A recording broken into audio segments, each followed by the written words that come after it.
ஆனா ஒரு விஷயத்துல நான் ரொம்ப சந்தோஷப்படுறேன்டா.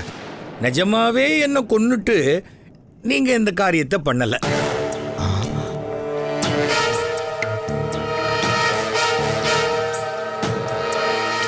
அது வரைக்கும் என் பிள்ளைங்களை நினைச்சா எனக்கு ரொம்ப பெருமையா இருக்கு.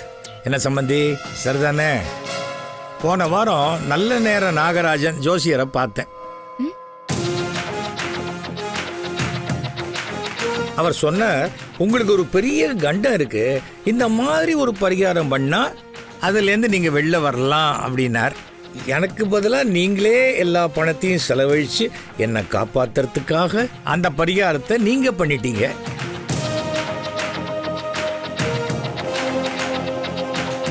அப்புறம் அவர் ஒன்று சொன்னார், இந்த பரிகாரம் பண்ணதுக்கு அப்புறம் எனக்கு ராஜயோகம் வருமா.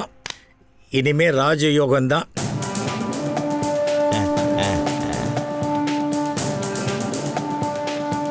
சம்பந்தி, உங்களுக்கும் இதே மாதிரி ஒரு கண்டம் இருந்ததுன்னா ஒரு இரங்கல் போஸ்டர் அடிச்சு ராஜயோகத்தை கொடுத்துருவோம். சிவசு லாரியில் அடிபட்டு செத்தார், இரங்கல் போஸ்டர் ரெடி பண்ணிடலாமா? கலர்ல வேணாம் சம்பந்தி, வேணாமா? என்னை மன்னிச்சு விட்டுருங்க சம்பந்தி. மறப்போம் மன்னிப்போம், அதான் நம்ம பாலிசி.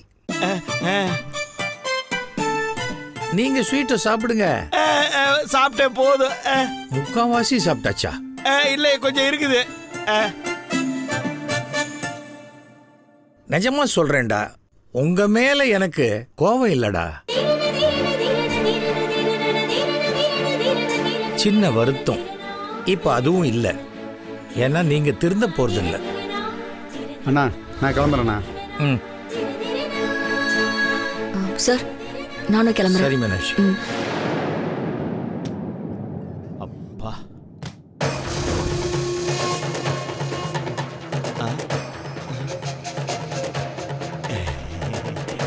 எம்மாடியே சம்மந்தி நல்ல மூட்ல இருக்காரு போல இருக்கு.